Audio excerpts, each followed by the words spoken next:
This is part 9 of our summer 2021 cruise, and in this part we'll be leaving Dartmouth and heading towards Falmouth on our way home.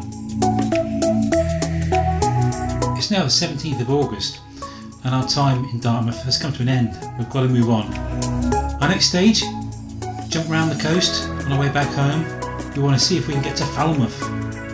If we can get to Falmouth, that means we'll only have one big jump to get home, and that's round Land's End.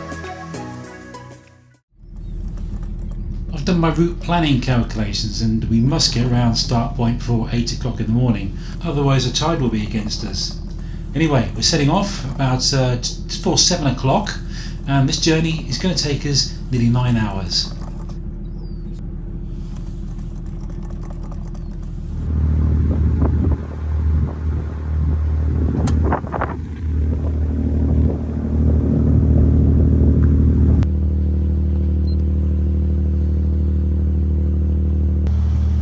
Dartmouth does look very pretty.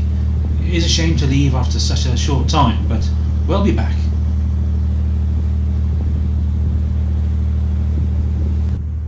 As we head out past Dartmouth Castle, the sea looks pretty calm, so fingers crossed for the voyage ahead.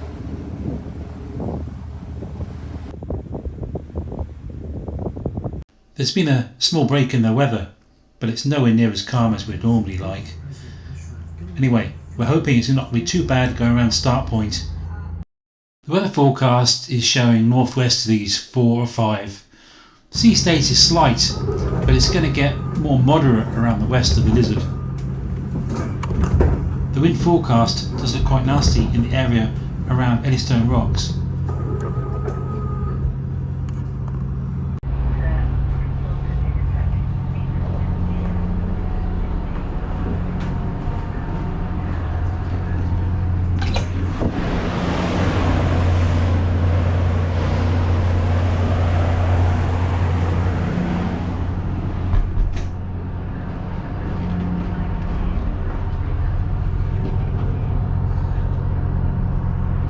I've said this before, waves never look as big on the TV as they do in real life.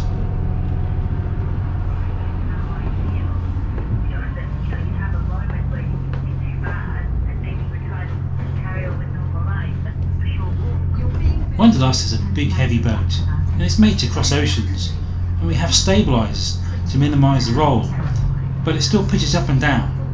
Water is not flat and all this wave energy has to go somewhere. So we have this nodding motion, but it's okay. You just got to hang on with both hands sometimes. 2 hands are easy. Need both hands. Well, we're still at 20 miles or 22.5 miles to go, and we've altered course to come more in the shelter and the land, the lee of the land, because of the wind.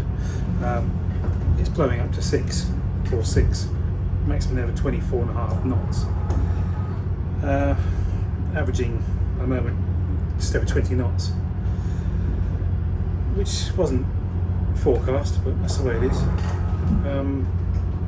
But still, yeah, so it's been bumpy. We've got wind coming in from, so waves coming in from 2 different directions, so 20 degrees off each other. When they meet, you get a big wave every now and again, or a few big waves, and then every now and again, of course, they cancel each other out and it gets a bit calmer, and lulls you into that false sense of security, and then 5 minutes later things go flying again. But yeah, it's just annoying more than anything else.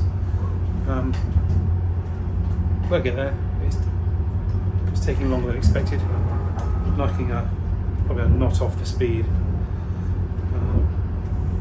Yeah, but that's what the boat's designed to do, isn't it? Okay, it's nearly 3 o'clock and we've got, well, nowhere to go to yet. When I called ahead, there was no space available at any of the marinas.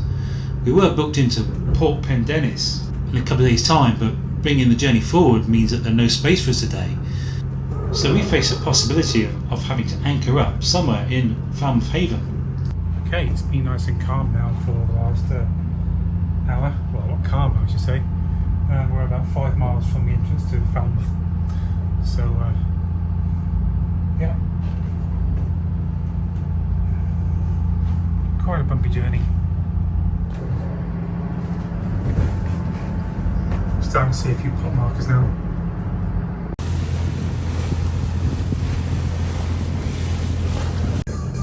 So a dolphin jumped out the water in front of us. We're approaching Falmouth now. There's about 2.5 miles to go before we turn into the estuary.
Well, they say the camera never lies, but in this case, would you believe right now it's blowing 27.9 knots?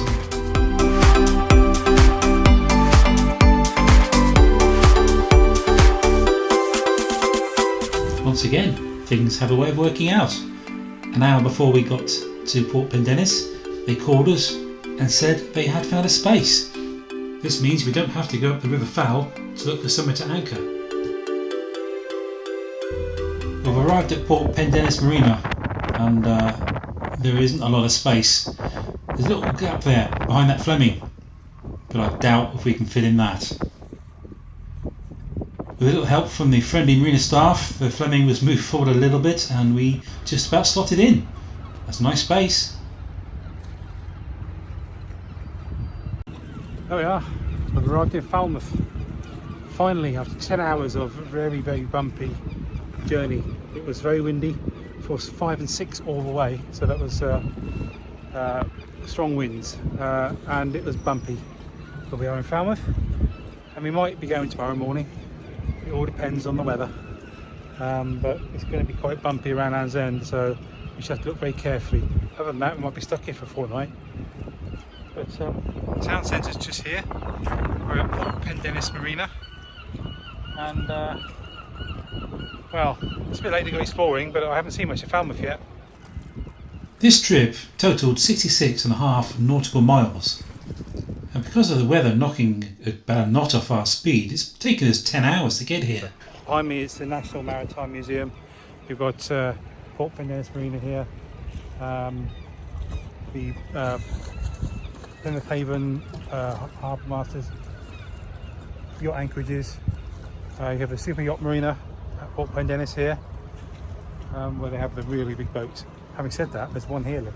Behind this Fleming, in front of this Fleming, there's a massive, it looks like 150 foot long, blue-hulled super yacht, as in sailing yacht. Something special. Anyway. Well, our time in Falmouth is very limited, so we better go for a walk and see what it's like. We're right next to the museum.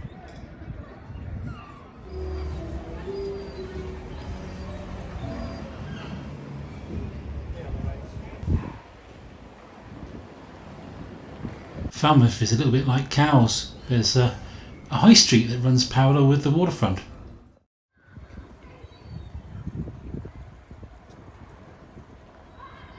We've been to Falmouth before in a previous boat, but we've never really spent much time here.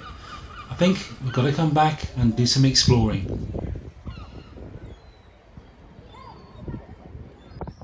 Well, the wind has died down a lot since we arrived. We've been looking at the weather forecast and it's very likely we'll probably be departing very early in the morning.